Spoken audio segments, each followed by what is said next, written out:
이 새벽을 주님과 3부 돌아왔습니다. 크리스천 헤럴드는 신문을 시작으로 라디오, 이제는 공중파 채널인 18.88을 통해 텔레비전으로도 함께 하실 수 있습니다.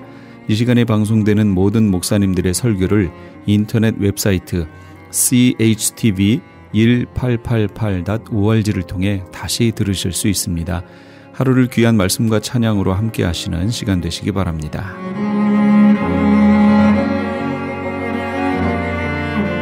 이 시간에는 헤럴드 초대석 시간을 보내드립니다.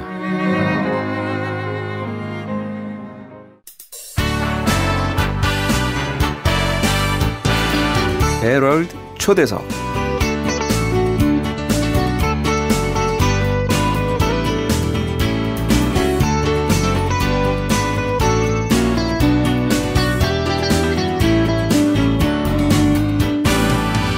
애청자 여러분 안녕하십니까? 크리스천 헤럴드 초대석의 이성숙 편집장입니다.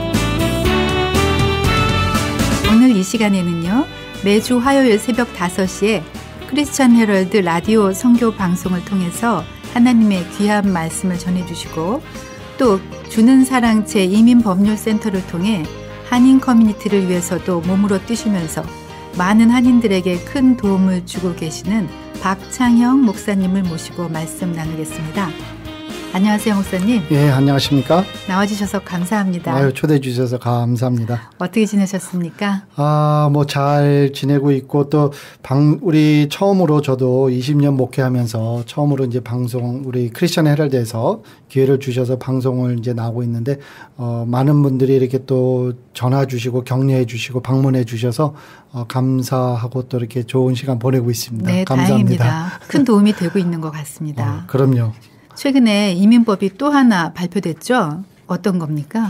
굉장히 좀 복잡한 내용이라서 좀 그 설명을 특히 앞에 부분은 제가 좀 복잡한 부분이니까 좀 설명을 좀 자세히 좀 드리도록 노력을 한번 해보겠습니다. 네.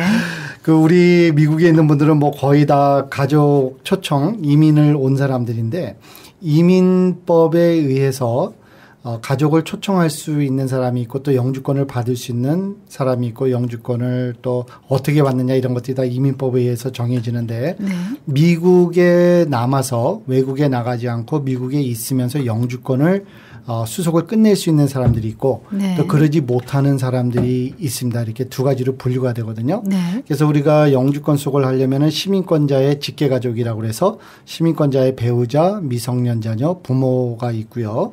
또 좀 시간을 오래 기다려야지 영주권 수속을 할 수 있는 분들이 있어요. 그래서 우리 교포분들께서 아시는 걸로는 1순위, 2순위, 3순위, 4순위, 시민권자의 미혼자녀, 영주권자 배우자, 미성년자녀, 또 미혼자녀, 그리고 3순위는 시민권자의 기혼자녀, 형제 초청, 4순위 이렇게 있습니다. 네. 근데 지금 새로 발표된 이민 법안이 정확하게 한 줄로 설명하면 일단 뭘까요? 이번에 이제 발표된 거는 불법 체류 이민자 불입국 거절 면제 신청, 또는 우리가 편하게 601A 이렇게 알려진 그 법안인데, 이 내용은 2014년 11월 오바마 대통령께서 행정명령으로 발표한 행정명령안이에요. 네. 그것이 이번에 확대안이라고 들었는데, 추가된 게 있습니까? 그렇습니다. 이게 2014년 11월에 발표되기 이전인 2013년 1월 달에 1차적으로 발표가 됐었는데, 그때는 혜택을 볼 수 있는 사람들이 아주 극소수였어요. 그래서 2014년도에 그 혜택을 볼 수 있는 사람들을 무진장 넓혀서 완화해가지고 발표를 했는데, 이민국이 이제 여러 정치적인 이유 때문에 이걸 시행을 하지 않고 조용히 있다가 8월 29일부터 시행을 하겠다라고 지난주에 발표를 했는데, 우리 한인들 중에 상당히 많은 분들이 혜택을 볼 수 있을 거라고 이제 본인이 생각을 하고 있습니다. 네, 목사님. 3년, 10년 재외법이라는 게 있죠? 그렇죠. 잠시 설명 좀 해 주시죠. 예, 알겠습니다. 미국에 이제 방문을 오거나 이투라든지 학생 신분이라든지 어떤 합법 신분으로 와가지고 있다가 신분을 유지를 못하면 이제 소위 말하는 불체, 신분 미비자가 돼버리지 않습니까? 그래서 신분 없이 6개월을 미국에 살다가 혹시 한국이나 외국으로 나가버리면은 3년을 들어오지 못한다고 하는 이민법이 있어요. 미국에서 신분 없이 1년을 살다가 외국을 나가게 되면 10년을 못 들어온다는 법이 있습니다. 네, 그게 3년, 10년. 그러니까 불법 체류 기간이 6개월 이상이면 3년, 1년 이상이면 10년 동안 재입국할 수 없다. 네, 그런 얘기군요. 그렇죠. 네. 그것이 지금 이 새로 법안이 발표되면서 그분들한테 영향이 되는데 예를 들어서 미국에서 예를 들어서 1순위라고 얘기를 하면은 시민권자 되시는 분께서 이제 미혼 자녀를 초청을 했어요. 그러면은 이제 순위에 빠지는데 그게 한 5년을 기다려야지 영주권 수속을 할 수 있어요. 근데 이제 자녀분이 5년을 기다리지 못하고 한 4년 전에 미국에 들어오셔가지고 6개월 있다가 이제 신분 없이 지금 한 4년 정도 계셨잖아요. 근데 이제 4년 기다리고 나니까 영주권 문화가 풀려서 영주권 수속을 하려고 그러는데 이민법에 의하면은 그런 사람들은 미국에 남아서 영주권 수속을 끝내지를 못해요. 그래서 이분들은 이제 한국을 1차적으로 나가야 되는데 나가면 또 무슨 문제가 생겨요? 아까 말씀 나눈 3년, 10년법에 적용돼서 걸려서? 못 들어오시는 거예요. 네, 그렇군요. 불안하니까 사람들이 아예 안 나가죠. 그렇죠. 그래서 이제 그것도 면제하는 게 있는데 뭐 면제가 거부가 되면은 3년, 10년 못 들어오니까 아예 그건 있으나 마나한 걸로 여기고 아무도 이제 나가지를 않았거든요.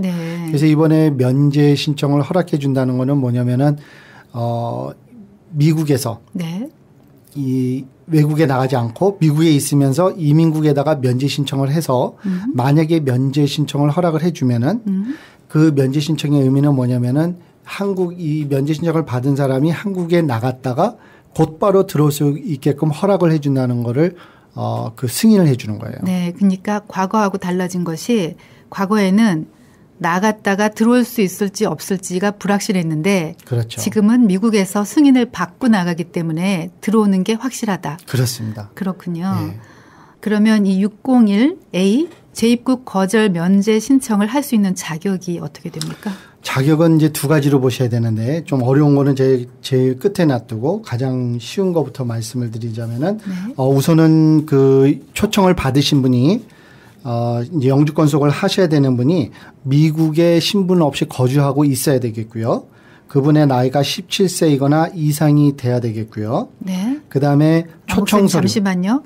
그러니까 신청하는 사람이 이미 한국을 나가버렸을 때는 안 되는 거네요. 만약에 나가신 분은 601이라는 거를 신청하시는 거예요. 그러면은 과거에 불안정했던 그 법에 적용을 받는 거죠. 그렇죠. 그래서 그걸 가지고 대사관에 신청해서 대사관에 인터뷰 가서 영사가 그거를 보고서 허락을 해주면 들어오지만 보통 허락을 안 해주거든요. 허락을 안 해주면 못 들어오는 거예요. 그러니까 그래서 출국할 때 반드시 신청을 하고 나가야 되네요. 그렇죠. 그래서 17세가 돼야 되고 두 번째로는 초청 서류 I-130이라고 하는 초청 서류가 승인이 있어야 됩니다. 그래서 요거 부분은 말씀드린다면은 지금 초청 서류가 들어가 있는데 아직 승인이 안 난 분들은 승인 날 때까지 기다리셨다가 이제 하시면 되고요. 네 번째 자격은 뭐냐면은 그분들한테 그분들이 그 초청 서류를 넣게 되면은 이제 이민국에서 초청 서류를 승인하면서 대사관으로 서류를 보내요. 그러면서 이제 순위가 이민 순위라는 거를 기다리거든요. 영주권 문호라는 걸. 근데 영주권 문호가 풀리면은 대사관에서 인터뷰를 오라고 통보를 해요. 근데 그 인터뷰 통보를 2013년 1월 3일 이전에 인터뷰 통보를 받지 않은 사람이어야 돼요. 그래서 이제 여기에 해당되는 분들은 이해를 하실 테니까 만약에 여기에 해당되신 분들이면 빨리 초청 서류를 다시 넣으셔야 돼요. 그래서 이제 그 조건이 있는데 제일 중요한 조건은 이거죠. 우리 들으시는 분들 중에서 또 관련되신 분들 중에서 영주권 수속을 해야 되는 분들 중에 누가 우리 그 피초청인을 초청했던지 상관없이 부모가 했던 형제가 초청했던 누가 했던 상관없이 지금 조금 아까 말씀드린 그 자격이 다 맞는데 130도 되고 17살도 되고 신분도 없고 다 되는데 또 하나 필요한 게 뭐냐면은 누가 초청했던지 상관없이 그 영주권 수속하는 사람에게 배우자나 부모가 계신데 그분들이 시민권자이거나 영주권자이시면 돼요. 네, 그러니까 피초청인과의 관계가 분명해야 되는 그렇죠. 거네요. 네. 그래서 초청을 할 때 이제 생겨 있어야 되는 가족 관계가 있어요. 네. 뭐 부모네, 뭐 자녀네, 뭐 배우자네. 근데 그거하고 상관없이 웨이버를 601A를 신청하는 차원에서 갖춰야 되는 자격은 또 다른 가족 관계예요. 네. 그러니까 초청은 형제가 있어도 네. 웨이버 자격은 또 다른 사람이 있습니다. 근데 그 자격이 누구냐면은 나하고 그러니까 영주권 소속을 해야 되는 사람의 배우자거나 부모님이 계신데 그분들이 영주권자이거나 시민권자이시면 된다는 거죠. 네네. 그럴 때 그 부모님이나 배우자는 꼭 미국에 거주하지는 않아도 된다. 예, 좋은 질문이시네요. 네. 꼭 여기 거주하지는 않으셔도 예를 들어서 뭐 은퇴하셔갖고 한국에 나가서 지금 뭐 생활하시는데 그분이 시민권자시다. 네. 뭐 그러시면은 자격이 되십니다. 미국에 있는 형제가 초청할 수는 있는 거죠. 그렇죠. 네. 네, 목사님. 그러면은 신청할 때 또 여러 가지 까다로운 서류들이 있지 않나 싶은데요. 네. 주의할 항목들이 혹시 있습니까? 주의할 점이 요새 많이 생기고 있습니다. 그 첫째로는 그 법이 굉장히 복잡하고 또 서류 심사도 까다롭고 그 요구하는 조건도 굉장히 까다로워요. 그래서 네. 돈이 좀 들더라도 전문가를 꼭 그 선택을 하셔야 되겠고 네. 전문가들 중에서도 이거를 모르시는 분이 지금 상당히 많습니다. 그러니까 피해 사례가 지금 굉장히 늘어나고 있거든요. 그래서 네. 전문가를 적어도 3명을 만나서 그 신청하시는 분이 스스로가 전문가가 되셔서 그 알고 그 정말 잘하는 분한테 서류를 의뢰해 주시면 좋겠고요. 601A는 3년, 10년 입국 거절법을 웨이버해 주는 신청서예요. 네. 그래서 이 601A 웨이버의 자격은 다 되지만 어떤 분은 한국이나 미국에서 범죄 기록이 있어가지고 그것 때문에 또 못 들어올 수도 있거든요. 네. 그래서 또 다른 이유 때문에 들어오지 못하는 상황이 있는 분들은 네. 601A 자격이 돼도 이거를 신청해서 나가시면 안 된다는 거죠. 아, 그렇군요. 예. 그리고 또 오늘 제가 이 방송에 들어오기 전에 한 두세 분한테 전화를 받았는데 취업 이민을 해서를 통해서도 된다 이런 말도 있고 네. 뭐 지금 뭐 또 자격이 안 되는데 된다고 해서 뭐 2만 불 주면 된다 이런 말도 지금 제가 듣고 심장마비 일보 직전에 지금 뛰어왔는데요.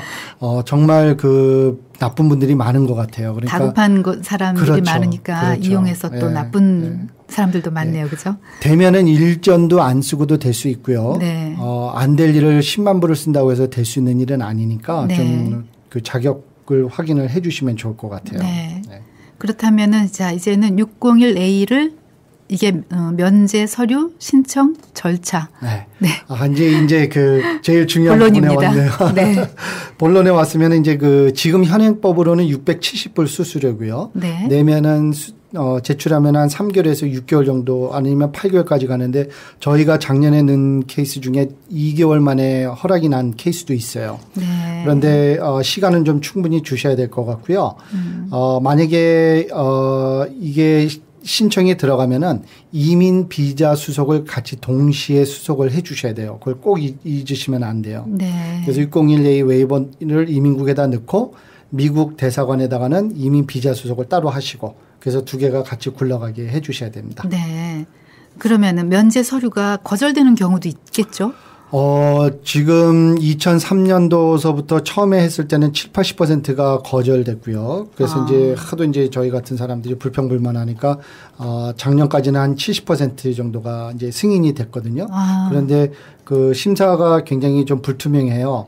그래서 어찌됐건 서류를 넣는데 거절이 되면은 그것 때문에 추방되고 이런 일은 없고 그냥 서류만 거절될 뿐이에요. 네. 거절되는 경우는 왜 그렇습니까? 뭐 이민관들이 좀 실수하는 경우도 있지만 그 아까 말씀드린 그 시민권자나 영주권자 배우자나 부모님께서 이 피초청인 영주권을 못 받으면은 굉장히 극심한 고통을 받아야 된다는 이제 그 자격 조건이 있어요. 네. 근데 그거를 충족을 시키지 못할 경우는 이제 그 거절이 되거든요. 피초청인이 그러니까 충분한 증거를 제시하지 못한 경우인가요? 제일 좋은 방법을 말씀드릴게요. 이제 어느 케이스가 제일 승인될 확률이 높나. 네. 부모님이 계신데 80세시고 작년에 암 수술하셨어요.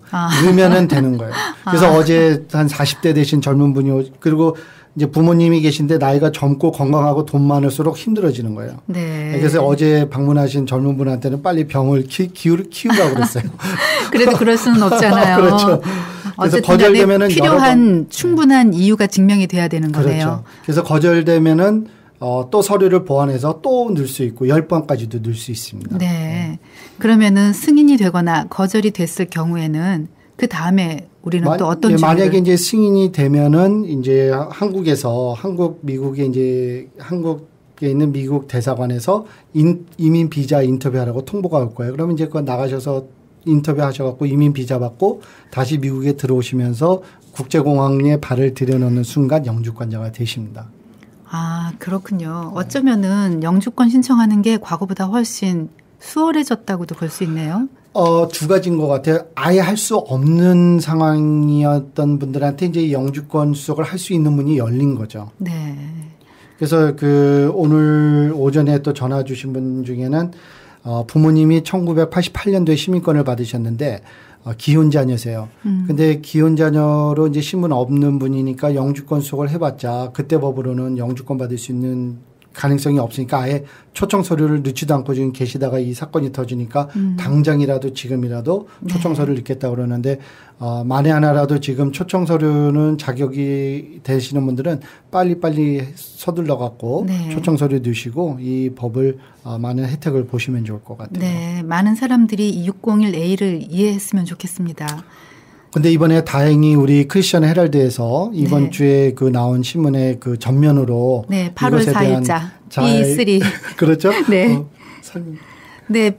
크리스천 헤럴드 B3의 전면으로 이번에 바뀐 601A에 대한 설명이 잘 나가 있습니다. 박창영 목사님께서 해주셨는데요. 참고하시기 바랍니다. 네, 이번에 크리스천 헤럴드 아주 우리 커뮤니티를 위해서 많은 일을 하고 계시는 우리 신문 우리 기독교 방송의 미디어신데 많이 좀 받아가셔가지고 필요한 분들한테 정확한 정보를 좀 전달해 주시면 감사하겠습니다. 네, 목사님 그러면 지금까지 말씀 나눈 포인트를 한번 정리해 보겠습니다. 신분이 없는 사람이 미국 밖으로 나갔다가 재입국할 경우의 얘기가 되는 거죠. 그렇죠. 네. 초청인이 반드시 시민권자나 영주권자일 필요는 없고. 중요한 포인트를 맞히셨습니다. 네. 피초청인의 부모나 배우자가 시민권자나 영주권자라면 재입국 승인을 신청할 수 있다. 맞습니다. 형제도 신청할 수 있다. 맞습니다. 네. 그러면 목사님, 면제 서류 신청을 하기 위해서 우리가 어떤 서류들을 미리 준비했으면 좋을까요? 구체적인 서류는 오는 8월 29일 날 발표가 되게 돼 있습니다. 그때까지 기다려봐야 되겠지만 지금 준비하실 수 있는 서류는 가족관계를 성립시켜 줄 수 있는 가족관계 증명서나 호적등본, 재적등본, 혼인관계 증명서 이런 것들 준비하시면 좋겠고요. 이런 것들은 영사관에 가면 다 해결이 되나요? 미국 영사관에서 말씀 잘해 주셨네요. 그리고 I-130 초청서류 승인된 통지서를 반드시 준비하셔야 되는데 이 부분에서 조금 테크니컬한 부분이 있어요. 네.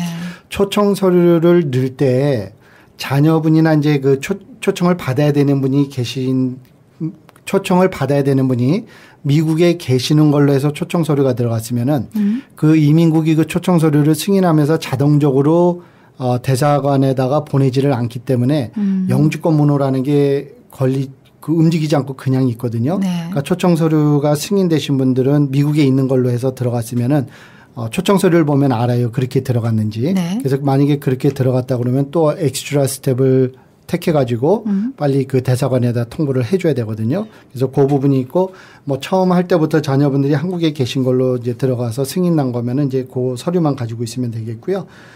그 다음에 극심한 고통을 이제 보여줘야 되는 서류가 있는데 부모님이나 배우자분 중에 정신적으로 신체적으로 아니면 경제적으로 여러 가지 가정 상황상 어려운 점이 있다 그러면 그거를 보여줄 수 있는 수술하셨으면 수술 기록이라든지 자녀가 어린아이가 있으면 자녀의 출생 증명서라든지 이런 여러 가지 좀 우리 가족이 어렵다고 하는 거를 보여줄 수 있는 세금 보고서는 당연히 있으시겠지만 그런 여러 가지 증빙 서류들을 미리 준비해 놓으시면 도움이 될 것 같습니다. 그런 어려움이 없는 분들은 어떡하죠? 어려움이 없는 분들은 좌절하지 마시고 어차피 우리가 소설을 쓰는 차원에서 만들어내더라도 그래서 저희 같은 경우는 이제 젊은 분들이 오시면 수수료가 좀 더 올라가요. 왜냐하면 리서치를 하고 전문가들이 만들어 놓은 예를 들어서 부부가 같이 살지 않으면 뭐 5년 일찍 죽는다더라. 네. 뭐 같이 살면은 뭐 건강이 더 해진다더라. 이런 리서치들을 연구 자료를 다 모아가지고 이제 네. 뒷받침을 해줘야 되거든요. 그러니까 좌절하지 마시고 네. 자기가 능력 있는 분들을 만나셔서 일단 전문가를 찾아보는 게 중요하네요. 그렇죠. 네. 네. 그리고 아까 말씀드렸지만 그냥 뭐 수술 기록 같은 거 있으면 그 리서치하고 이럴 필요가 없어요. 네. 그렇지만 이제 그러지 않는 분들은 뒷배경 그 서류를 많이 준비해야 되니까 네. 미리미리 좀 만나보시기 바라겠습니다. 네. 목사님 그러면은 601A와 관련해서 혹시 대중들한테 알려드릴 예. 우리 그 주는 사랑채 이민법률센터는 미국 내 유일하게 이민국에서 인가해준 공인기관이고요. 이민국에서 이민법을 할 수 있도록 허락을 받은 그런 전문기관이고요. 지금 이민국 국장님하고 한인 커뮤니티의 601A 웨이버에 대한 설명회를 9월 달에 가지려고 준비를 하고 있습니다. 왜냐면은 정확하고 올바른 정보가 커뮤니티에 이제 번지는 게 가장 중요하다고 생각하기 때문에 가장 확실한 정보를 가지고 올 수 있는 이민국 국장님하고 지금 행사 준비하고 있고요. 네. 또 저희 자체적으로도 몇 번 더 설명회를 가지려고 그래요. 8월 달하고 9월 달, 10월 달에. 그러니까는 여러분들 너무 서둘러서 넣어가지고 많은 돈 쓰고 또 결과도 안 나오게 하느니 좀 더 시간이 걸리더라도 한두 달 걸리더라도 정확한 정보를 가지고 좀 더 그 확률이 좀 높은 그런 기관하고 하시는 게 좋을 것 같습니다. 그래서 설명에 좀 많이 기대해 주시고 기다려 주시면 감사하겠습니다. 설명회는 통역이 함께 나오시겠죠? 우리 국장님께서 좀 나와서 해 주셔야 되겠는데요. 설명회 날짜를 다시 한번 알려주시죠. 아직은 날짜는 안 정해져 있지만 8월 달에 한두 번 할 거고요. 네. 이제 9월 달에 이민국을 초대해서 네. 이제 정확한 설명회 또 한 번 할 겁니다. 네, 목사님. 자세한 설명 정말 감사합니다. 네, 감사합니다. 주는 사랑채 이민법률센터를 통해서 한인 커뮤니티를 위해서 몸으로 뛰시면서 많은 한인들에게 큰 도움을 주고 계시는 박창영 목사님 모시고 말씀 나눴습니다. 이 외에도 도움받기를 원하시는 분들은 전화 323-735-7888 323-735-7888 다시 한번 말씀드립니다. 전화번호 323-735-7888번으로 연락 주시면 되겠습니다. 또는 크리스찬 헤럴드로 연락 주시기 바랍니다. 이성숙이었습니다. 시민권 신청, 부모님, 배우자, 자녀 영주권 신청, 취업이민, 종교이민, 학생비자, 신분 변경, 추방유예, 결혼, 공증. 인생이 달린 이 모든 일 어디에 맡겨야 할까요? 한인타운 연장자 센터의 모치기관인 주는 사랑채 이민법률센터에 맡기세요. 21년 이민법 경력의 박창영 이민국 공인변호인이 성심을 다해 도와드립니다. 올림픽과 윌튼 323-735-7888 323-735-7888. LA 한인타운에 있는 프레이즈 교회에서는 매주 주일 오후 2시에 요한계시록 2차 강해가 10월 말까지 진행됩니다. 이방 교회와 대체 신학으로 인해 가려진 이스라엘과는 어떠한 관계가 있는가? 우리가 왜 이스라엘을 알아야 하는가? 이스라엘을 통해 약속하신 하나님의 시간표는 어떻게 되는가 등 말세를 사는 우리들이 지켜보고 준비해야 하는 것들이 무엇이 있는지를 함께 고민하고 나누는 시간이 될 것입니다. 요한계시록 강의를 듣기 원하시는 성도님들은 2668 웨스트 피코 블루버드 피코와 캔모어가 만나는 곳에 있는 프레이즈 교회로 오시거나 전화 213-700-9833 213-700-9833번으로 문의하시기 바랍니다.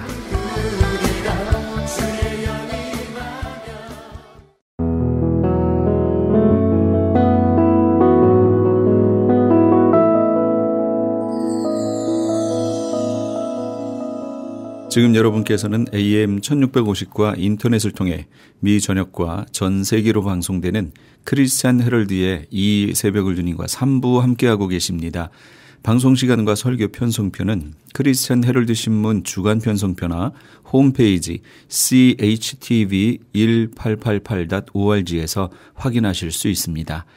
계속해서 이 시간에는 주는 사랑채에서 보내드리는 말씀이 뼈에 사무치나이다 시간입니다.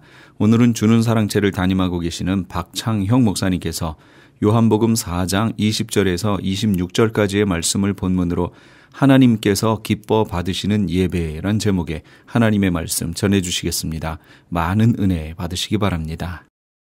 할렐루야. 오늘은 요한복음 4장 20절부터 26절을 근거로 하나님께서 기뻐 받으시는 예배라는 제목을 가지고 공부하려고 합니다. 오늘 다루는 예배라는 주제는 신약 성경이 다루는 주제 중 예수님의 십자가 사건 다음으로 중요한 주제입니다. 그렇지만 여러 이유로 교회가 가장 잘못 이해해온 주제이기도 합니다. 예배는 무척 다양하고 넓은 의미를 가지고 있을 뿐 아니라 다양한 방법으로 드려질 수 있습니다. 기도하는 예배가 있고, 말씀을 묵상하는 예배가 있고, 말씀을 선포하는 예배가 있고, 이웃을 섬기는 예배가 있고, 삶으로 드리는 예배가 있고, 교회에서 대중이 함께 드리는 예배가 있습니다. 이런 다양한 예배를 골고루 드릴 때 건강한 신앙생활이 가능하다고 생각할 수 있습니다.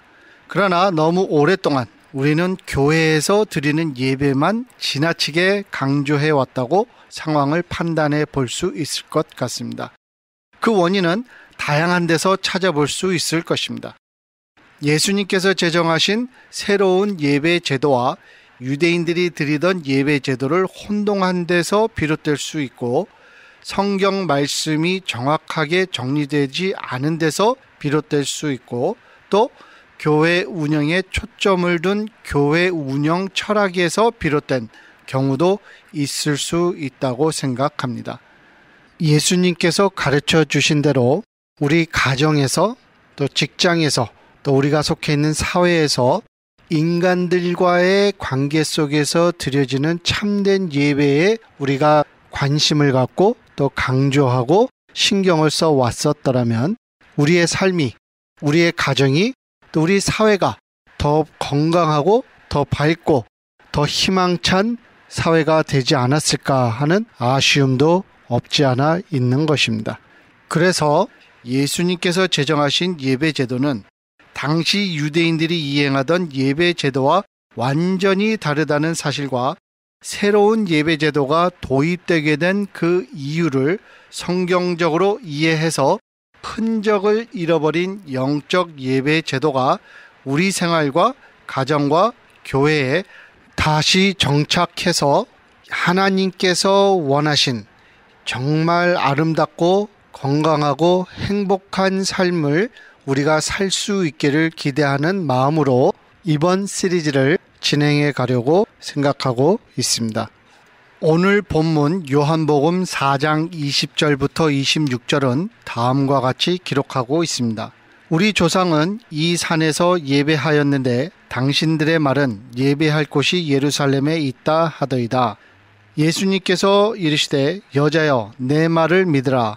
이 산에서도 말고 예루살렘에서도 말고 너희가 아버지께 예배할 때가 이르리라. 너희는 알지 못하는 것을 예배하고 우리는 아는 것을 예배하노니 이는 구원이 유대인에게서 남이라. 아버지께 참되게 예배하는 자들은 영과 진리로 예배할 때가 오나니 곧 이때라. 아버지께서는 자기에게 이렇게 예배하는 자들을 찾으시느니라. 하나님은 영이시니 예배하는 자가 영과 진리로 예배할지니라. 예수님께서는 오늘 본문을 통해 우리에게 4가지 교훈을 전해주고 계십니다. 첫째는 하나님께 새로운 예배를 드리는 새 시대가 돌입했다는 사실입니다. 21절을 보면 아버지께 새롭게 예배할 때가 이르리라 이렇게 말씀하시고 23절에 가셔서 곧 이때라, 즉 새롭게 예배 드리는 그 때가 이르렀다고 말씀을 해주고 계십니다. 둘째로는 하나님께 예배를 드리는 방법에 관해서 말씀하시기를 하나님께는 영과 진리로 예배를 드려야 한다고 전해주고 계십니다. 24절을 보면 하나님은 영이시니 예배하는 자가 영과 진리로 예배할지니라. 물질로 예배할 수 있다는 것이 아닙니다. 영과 진리로 예배할지니라. 이렇게 우리에게 말씀을 해주고 계시고, 셋째로는 하나님께서는 영과 진리로 예배를 드리는 자를 찾으신다고 전해주고 계십니다. 하나님께서 찾는 사람이 있는데 누구를 찾는가 하면은 영과 진리로 예배를 드리는 자를 찾으신다고 전해주고 계십니다. 넷째로 영과 진리로 드리는 예배는 장소와 무관하다고 선언하셨습니다. 우리가 잘 알듯이 유대인들은 예루살렘에서만 예배를 드려야 하나님께서 받으신다고 생각을 했습니다. 오늘 본문 21절을 보면 사마리아인들은 그리심이라고 하는 산에서 예배를 드렸는데 그곳에서만 예배를 드려야 하나님께서 예배를 받으신다고 생각을 했던 것입니다. 그러나 예수님께서는 말씀하시기를 예루살렘에서도 말고 그리심이라는 산에서도 말고 장소와는 무관하게 예배를 드리는 때가 이르렀다고 오늘 말씀을 통해서 선포하고 계신 것입니다. 이렇게 다루어야 할 주제가 많이 있는데 오늘 우리가 먼저 생각해 보려는 주제는 예수님의 십자가 사건을 기점으로 구약 시대는 폐지되고 복음의 시대가 새로 시작되었다는 것을 분명히 알아야 되겠습니다. 구약 시대에 드리던 제사 제도는 폐지되고 새로운 예배 제도가 도입됐다는 것을 깨달아야 되겠습니다. 즉 구약의 율법이나 제사 제도에 근거해서 어느 특별하게 지정된 장소에서 특별하게 지정된 시간에 짐승과 물질 등을 하나님께 바치는 제사 제도는 이제 온전하게 폐지된 것입니다. 왜 그렇습니까? 예수님께서 이 옛날 제도를 폐지하기 위해서 십자가에 달리셨기 때문입니다.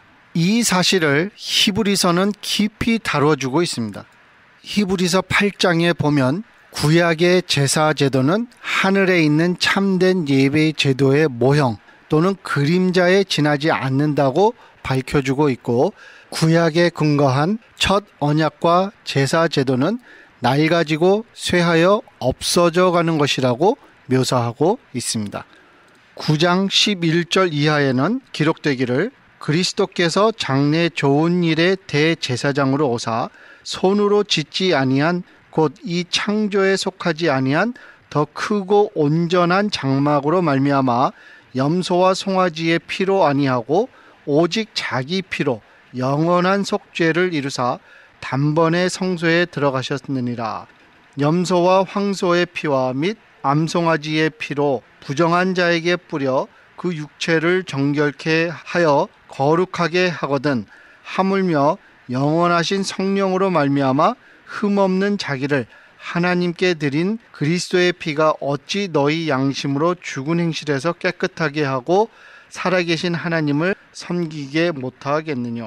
즉 인간이 드리는 물질이나 인간이 만든 건물은 우리의 죄를 사하거나 하나님께 드리는 예배와 전혀 무관하다는 것입니다. 오직 무엇이 중요합니까?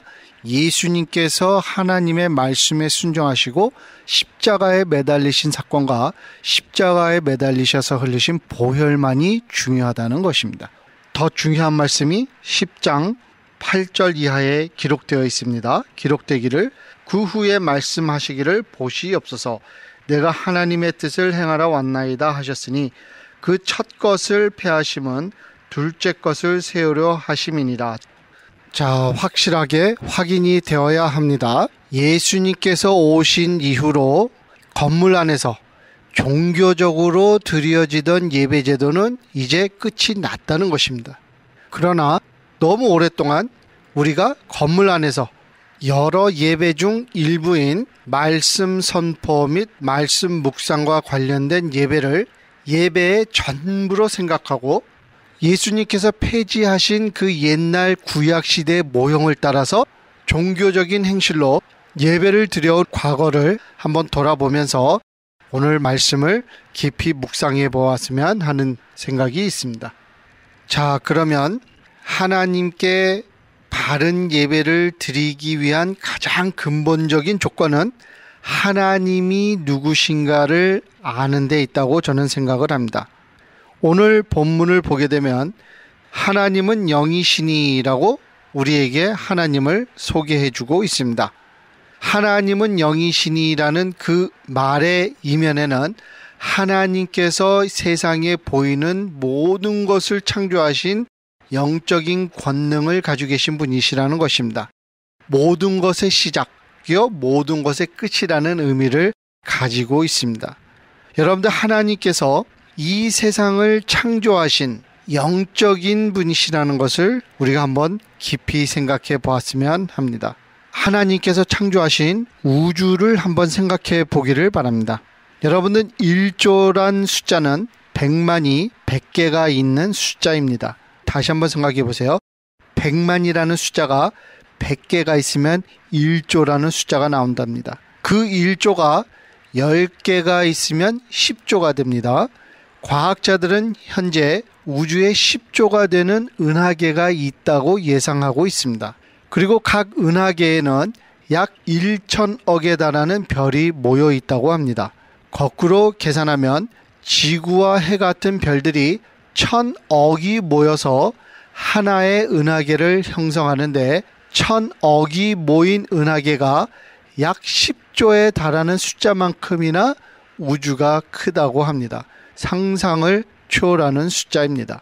이런 상상을 초월하는 하나님께서 사람이 버는 돈의 일부를 가져다 드리면 기뻐하셔서 축복을 해주고, 돈을 안 가져다 주시면 화를 내시는 하나님으로 유대인 종교 지도자들은 사람들에게 가르쳤으니 얼마나 하나님에 대하여 잘못 알고 있었던 것인지 21세기 기독교는 깨달아야 할 필요가 있다고 생각을 합니다. 그래서 사도 바울께서 이렇게 말씀하고 있어요. 사도행전 17장 28절에 우리가 하나님을 힘입어 살며 기동하며 존재하느니라. 이와 같이 하나님의 소생이 되었은즉 하나님을 금이나 은이나 돌에다 사람의 기술과 고안으로 새긴 것들과 같이 여길 것이 아니니라. 하나님은 돈과 아무런 관계가 없는 분이십니다. 돈을 드리면 기뻐하시고 돈을 안 주면 화를 내는 하나님이 아니라는 거예요. 우리가 하나님을 알기 전에 하나님께서 우리를 먼저 하셨고, 우리가 하나님께 감사하기 전에 하나님께서 우리를 사랑해 주셨고, 우리가 하나님께 뭘 드리기 전에 하나님께서 우리에게 필요한 것을 항상 채워주시는 그런 하나님이시라는 것입니다. 때문에 예배의 두 번째 조건은 감사에 있다고 생각을 하는 것입니다. 무조건적으로 우리를 사랑해 주시고 무조건적으로 우리에게 필요한 것을 채워주시는 하나님께 감사하는 것입니다. 죄에 빠져있는 우리를 사랑해 주시고 채워주시고, 그것도 모자라서 당신의 아들을 보내셔서 십자가에 매달려 죽는 고난을 받게 하심으로 우리의 영혼까지 구원해 주시기로 작정하신 하나님, 그 하나님을 생각할 때 우리가 감사할 수뿐이 없는 거예요. 우리에 있는 것을 뭐 드릴 것이 있는 것이 아니에요. 우리는 그저 감사할 수뿐이 없는 것입니다. 때문에 참된 예배, 우리가 다음 시간에 그 영과 진리로 드리는 예배에 대해서 공부를 하겠지만, 오늘 우선 그 소개하는 차원에서 말씀을 드린다면, 참된 예배는 하나님께 감사하는 삶을 살아가는 것이 예배라고 생각할 수가 있다고 생각을 합니다. 그래서 우리에게 무엇인가 필요로 하는 하나님이 아니시기 때문에 그 하나님께서 우리에게 바라시는 것이 무엇인가, 우리가 성경을 살펴보면 우리의 이웃 사랑이라는 것이에요. 우리의 형제를 사랑한다는 것입니다. 우리 눈앞에 보이는 사람들, 가족을 사랑하고, 또 직장에서 만나는 사람을 존중해주고 어려운 사람들을 도와주는 그런 사람들이 되기를 하나님께서 원하신다는 것이에요. 그래서 마태복음 9장 13절에는 무엇이라고 기록이 되어 있습니까? 하나님께서 말씀하시기를 너희는 가서 내가 궁유를 원하고 제사를 원하지 아니하노라 하신 뜻이 무엇인지 배우라, 이렇게 말씀하고 계십니다. 마태복음 18장 35절도 말씀하기를 너희가 각각 마음으로부터 형제를 용서하지 아니하면 나의 하늘 아버지께서도 너희에게 이와 같이 하시리라, 이렇게 예수님께서 말씀하고 계십니다. 여러분들께서 성경을 자세히 보게 되면은 하나님께서 우리에게 바라시는 것은 인간 관계의 회복이에요. 왜냐하면 예수님의 보혈로 말미암아 우리와 하나님과의 관계는 회복이 됐어요. 이제 남은 문제는 무엇이냐? 인간과 인간과의 관계 회복이 필요한 것이에요. 그래서 성경을 여러 번 읽고 계속 읽고 집중해서 보면은 하나님께서 강조하신 것은 서로 사랑하라, 용서하라, 긍휼히 여겨라, 품어라, 세워줘라, 사람에게 피해가 되는 일은 하지 마라. 이렇게 모든 것이 다 인간 중심적으로 우리가 서로 사랑해주고 서로 위로해줄 것을 강조해 주시는 말씀을 우리가 접하게 되는 것입니다. 기독교 교훈의 중심이 되는 산상수훈을 보십시오. 그 모든 내용이 인간과의 관계인 것입니다. 바른 인간 관계를 가지라는 것이에요. 그래서 우리가 우리의 삶 속에서, 우리의 가정에서, 또 우리의 직장에서, 우리 그 사회 속에서 우리가 인간과 바른 관계를 갖는 것 자체가 하나님께서 기뻐하시고 또는 화를 내실 수 있는 그런 조건이라는 것입니다. 그래서 우리가 가정에 충실하지 못했으면서 또 우리가 사회에서 남에게 피해를 주고서 우리가 예배당에 와서 하나님께 기도하고 경건한 모습을 갖는 것을 하나님께서 무척 싫어하신다는 것을 성경은 우리에게 잘 가르쳐주고 있는 것을 우리가 다시 기억을 해봐야 되겠다, 이렇게 생각을 합니다. 하나님에게 택함을 받았다고 자부하던 유대인들이 바로 이 부분에서 실패했던 것입니다.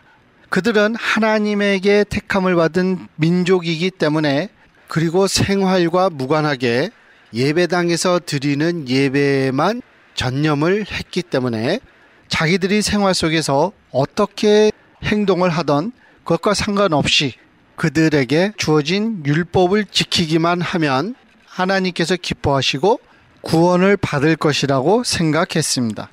혹시 예수님을 믿는 우리 기독교인들도 같은 생각을 가지고 있다면, 즉 예수님을 믿음으로 우리가 우리 생활 속에서 우리가 악한 일을 해도 우리가 구원을 받고 하나님을 기쁘게 할 수 있다고 생각을 한다면 우리 자신을 돌아봐야 되겠다, 이런 생각을 합니다.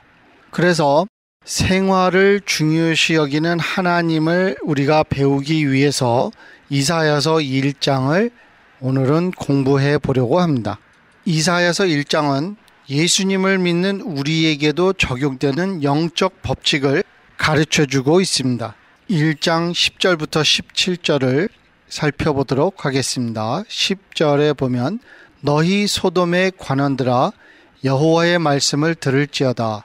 너희 고모라의 백성아 우리 하나님의 법에 귀를 기울일지어다. 유다가 외국의 침략을 받고 멸망받은 후에 이런 기록이 쓰여진 것입니다. 유다를 소돔과 고모라라고 묘사하고 있습니다.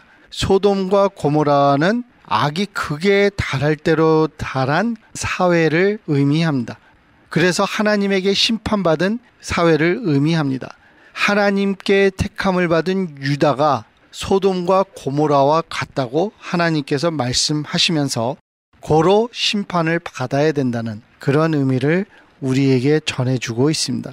하나님께서 누구를 지적하고 계십니까? 첫째로 관원들을 지적하고 계십니다. 즉 그 사회, 그 가정, 그 국가, 그 회사, 거기에 권력을 가진 사람들, 권위를 가진 사람들, 그 사람들에게 하나님께서 지적하십니다. 그 사람들에게 하나님의 법을 지킬 것을 요구하고 계시는 것입니다.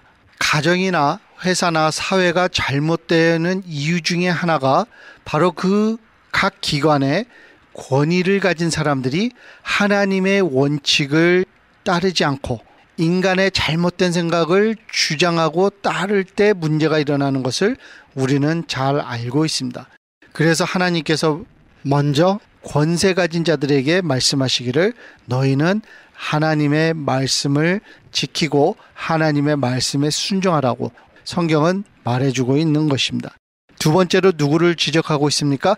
백성을 지적하고 있어요. 그래서 가정이나 사회나 어떤 회사에서 우리 따르는 사람들, 그 따르는 사람들도 하나님의 원칙을 가지고 살아야 된다는 것입니다. 자, 이 권세 가진 자들과 백성들이 하나님을 믿으면서 예배에 참여하면서 하나님이 기뻐하지 않으시는 일을 동시에 했다는 것이에요. 어디에서? 생활 속에서. 그래서 11절에 말씀하시기를 여호와께서 말씀하시되 너희의 무수한 재물이 내게 무엇이 유익하뇨?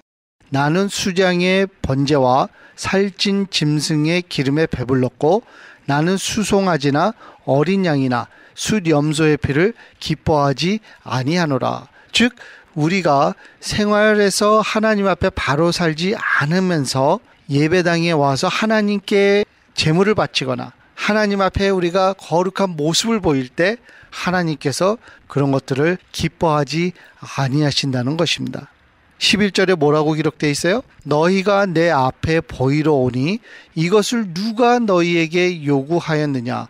내 마당만 밟을 뿐이니라. 13절 헛된 재물을 다시 가져오지 말라. 분향은 내가 가증히 여기는 바요 월삭과 안식일과 대회로 모이는 것도 그러하니 성회와 아울러 악을 행하는 것을 내가 견디지 못하겠노라. 즉 우리가 무조건 모인다고 하나님께서 기뻐하시는 것이 아니라는 것이에요. 우리가 하나님께 예물을 바친다고 하나님께서 기뻐하시는 것이 아니라는 것이에요. 우리가 모이기 전에 예물을 드리기 전에 우리의 삶 속에서 우리의 가정 속에서 직장에서 우리가 속해 있는 그 어떤 기관 속에서 우리가 어떻게 하나님께 영광을 돌리는 삶을 살았는가, 그것이 하나님께는 더 중요하다는 것입니다. 14절을 보십시오. 내 마음이 너희의 월삭과 정한 절기를 싫어하나니 그것이 내게 무거운 짐이라 내가 지기에 곤비하였느니라. 오늘 말로 푼다면 크리스마스, 부활절, 무슨 절 이 모든 절기로 모이는 것을 하나님께서 무조건적으로 기뻐하지 않으신다는 것이에요. 자, 15절 보십시오. 너희가 손을 펼 때 내가 내 눈을 너희에게서 가리고 너희가 많이 기도할지라도 내가 듣지 아니하리니 이는 너희의 손에 피가 가득함이라. 피가 가득하다는 말은 사회에서 생활 속에서 사람들에게 피해를 입혔다는 것이에요. 그들에게 하지 못할 일을 했다는 것입니다. 자, 16절에 하나님께서 원하시는 것이 무엇입니까? 너희는 스스로 씻으며. 여러분들, 우리 스스로 하나님 앞에 바르지 못한 것들을 우리가 내려놓으라는 얘기예요. 스스로 깨끗게 하여 내 목전에서 너희 악한 행실을 버리며 행악을 그치고. 여러분들, 문제 해결을 하라는 것입니다. 우리의 생각과 우리의 마음을 정리해서 우리 생활 자체가 하나님 앞에 바르게 서 있지 않는 상황에서 무조건 모이고 무조건 하나님께 바치는 차원의 것을 넘어서 하나님께서는 우리가 하나님의 자녀로서 올바른 사람들이 되기를 원하신다는 것을 정말 아는 것이 중요하다고 생각을 합니다. 17절을 보십시오. 선행을 배우며 정의를 구하며 학대받는 자를 도와주며 고아를 위하여 신원하며 과부를 위하여 변호하라 하셨느니라. 여러분들, 우리가 세상에서 학자같이 남들의 것을 탈취하고 남들의 것을 빼앗고 법을 어기고 이런 행위를 하나님께서 기뻐하지 아니하신다는 것입니다. 그래서 이사야서가 오늘 우리에게 보여주는 교훈은 무엇입니까? 우리가 예배당에 오기 전에 우리의 삶 속에서 어떻게 살았는가, 이것이 하나님께는 더 중요한 이슈라는 것이에요. 이스라엘이 멸망한 이유는 그들의 삶과 예배를 이분화시켜서 따로 연관 없이 여기고 생활했던 것이 그들이 멸망받은 이유라는 것입니다. 그래서 마태복음 23장 23절에도 무엇이라고 써져 있습니까? 화 있을진저 외식하는 서기관들과 바리새인들이여, 너희가 박하와 회향과 근처의 11조는 들이되 율법에 더 중한 바 정의와 긍휼과 믿음은 버렸도다. 그러나 이것도 행하고 저것도 버리지 말아야 할지니라. 할렐루야. 그러면 오늘 말씀을 정리해 보겠습니다. 하나님께서 사람들에게 바라시는 가장 중요한 요소는 인간들이 서로 사랑하는 데 있다는 사실입니다. 인간 관계의 회복이 있을 때 하나님께서 가장 기뻐하신다는 사실입니다. 우리 삶과 예배는 분리될 수 없습니다. 삶이 예배고 예배가 삶이 되어야 합니다.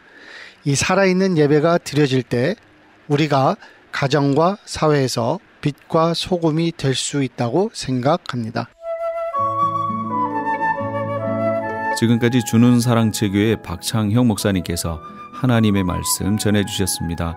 배우고 나누고 기도하는 주는 사랑체교회의 박창형 목사님의 목회에 관심이 있으시거나 설교 CD를 원하시는 분은 전화번호 213-247-3560 213지역 247-3560번으로 연락하시기 바랍니다. 유태인이 만든 특수영양제 M3 들어보셨어요? 곡식의 눈, 과일씨, 껍질, 약초의 뿌리로 만든 특수영양제 M3. 혈압, 당뇨, 아토피, 천식, 비만 등 무슨 병이든 큰 효과를 주는 신비의 영양제 M3. 서울대학병원 7곳, 고려대학병원 2곳에 입점되어 더욱 믿을 수 있는 M3의 효능. 213-435-9600, 213-435-9600 M3. 정직한 마음으로 권해드립니다. 아니 당신 미장원 다녀왔어? 헤어스타일이 확 바뀌었네. 홈쇼핑월드 차홍 고데기로 마술을 부렸지. 홈쇼핑월드 차홍 고데기? 차홍 허니앤비 샴푸로 머리 감으면서 차홍 헤어두피 마사지를 쓰면 머릿결이 너무너무 부드러워지고 한 움큼씩 빠지던 머리카락도 눈에 띄게 덜 빠져. 차홍 고데기 너무 좋아. 그럼 그 웨이브 머리도? 당연하죠. 3, 4분이면 이렇게 풍성한 웨이브 머리를 만들 수 있다고요.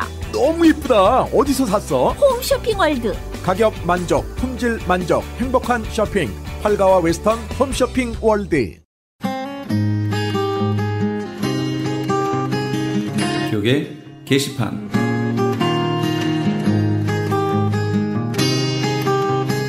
오레곤주의 비버튼에 위치한 포트랜드 영락교회에서 담임 목사를 청빙합니다. 3년 이상 목회 경험이 있으시고 미국 체류 및 취업에 결격 사이가 없으신 분이어야 합니다.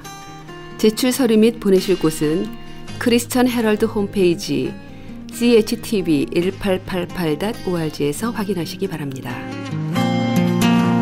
생명의 전화 상담 봉사로 사역하실 분들을 찾습니다. 힘든 이민 생활에 지쳐 슬픔과 외로움 속에 빠져 있는 분들에게 전화로 삶의 희망과 용기를 주실 분들을 모십니다. 생명의 전화에서는 오는 9월 제20기 상담 봉사원 훈련 세미나를 준비했습니다. 고통받는 이웃을 돕는 일에 참여를 원하시는 분들은 오는 9월 13일부터 10월 27일까지 매주 화요일과 목요일 저녁 7시부터 10시까지 진행되는 세미나에 참석하시기 바랍니다. 모집 인원은 선착순 30명이며 약간의 참가비가 있습니다. 자세한 내용은 생명의 전화 213-480-0691 213-480-0691으로 문의하시기 바랍니다. LA 한인타운에 있는 프레이즈 교회에서 매주 주일 오후 2시와 매주 금요일 오후 7시에 요한계시록 2차 강해가 10월 말까지 진행됩니다. 이방 교회와 대체신앙으로 인해 가려진 이스라엘과는 어떤 관계가 있는가? 우리가 왜 이스라엘을 알아야 하는가? 이스라엘을 통해 약속하신 하나님의 시간표는 어떻게 되는가 등 말세를 사는 우리들이 지켜보고 준비해야 하는 것들이 무엇이 있는지를 함께 고민하고 나눠보는 시간이 될 것입니다. 요한계시록 강의를 듣기 원하시는 성도님들은 21668 웨스트 피코 블루바드 피코와 캔무어가 만나는 곳에 있는 프레이즈 교회로 오시거나 전화 213-700-9833으로 문의하시기 바랍니다.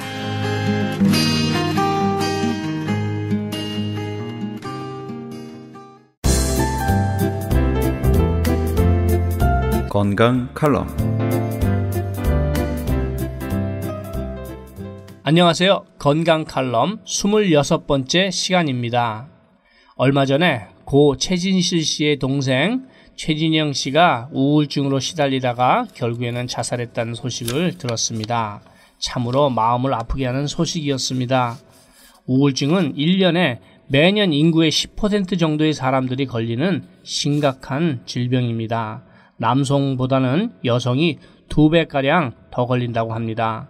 우울증을 치료하지 않으면 수개월에서 수년간 지속될 수 있다고도 합니다. 우울증은 생물학적, 심리적, 사회적 요인이 복합적으로 작용하는 것으로 알려져 있는데 도파민과 세로토닌 등의 뇌의 신경 전달 물질에 이상이 생겨서 발생하는 뇌질환으로 약물 복용이 원인이 될 수도 있다고 하는데, 고혈압약, 중추신경 흥분제와 당뇨병, 췌장암, 심장질환, 뇌분비 질환도 원인이 될 수 있으며 스트레스를 많이 받을 경우도 발병률이 높다고 합니다. 밥맛, 먹는 즐거움, 잠맛, 잠자는 즐거움, 잠자리 맛, 성적인 즐거움, 그리고 삶의 맛, 인생의 즐거움이 없어지는 것이 우울증이라고 할 수 있습니다. 우울증은 불행하게도 합병증을 동반하는데 체중 감소, 수면장애, 에너지 부족에서 시작하여 당뇨, 갑상선 질환, 신경학적 질환, 심장질환, 암, 뇌경색, 파킨슨병, 치매병을 동반하기도 합니다. 그럼 어떻게 하면 우울증을 예방과 치료를 할 수 있겠습니까? 그럼 우울증의 예방과 치료에 대하여 말씀드리겠습니다. 우울증은 스트레스로 인하여 피의 흐름을 원활하게 하지 못할 때 신경 전달 물질에 이상이 생겨서 발생하는 뇌질환입니다. 우울증은 심장병과 당뇨병 등의 합병증을 동반하므로 무서운 질병입니다. 여러 방법의 예방과 치료가 있겠지만 저는 무슨 병에 걸렸든지 큰 효과를 줄 수 있는 기적의 영양제 M3를 권해드립니다. 유태인의 영양제이므로 정직한 성분과 효능을 약속드릴 수 있습니다. 무료 건강 상담과 기적의 영양제 M3에 관한 문의는 213-435-9600번 213-435-9600입니다. 감사합니다.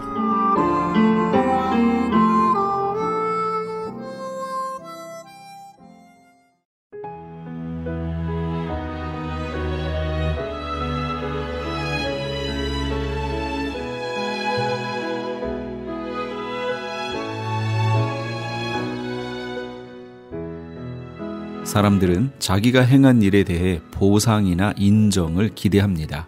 때로는 그 보상과 인정 때문에 최선을 다해 수고하기도 하죠. 이런 마음을 잘못됐다고 말할 수는 없을 겁니다. 오히려 우리가 기대하고 바라야 할 진정한 보상이 무엇인지 고민하며 더 나은 보상, 궁극적인 목표를 찾아가는 것이 중요할 겁니다. 어떤 보상 기대하십니까? 오직 예수 그리스도로 채워지는, 예수 그리스도로만 풍성해지는, 예수 그리스도와 온전히 동행하는 그런 꿈을 꾸시는 하루가 되시기 바랍니다. 오늘 하루도 우리 주님과 또 믿음의 동료들과 끈끈한 교제 나누시는 그런 날들 되시기 바랍니다. 지금까지 크리스천 헤럴드 방송에서 보내드린 이 새벽을 주님과의 정령철이었습니다. 고맙습니다. 너를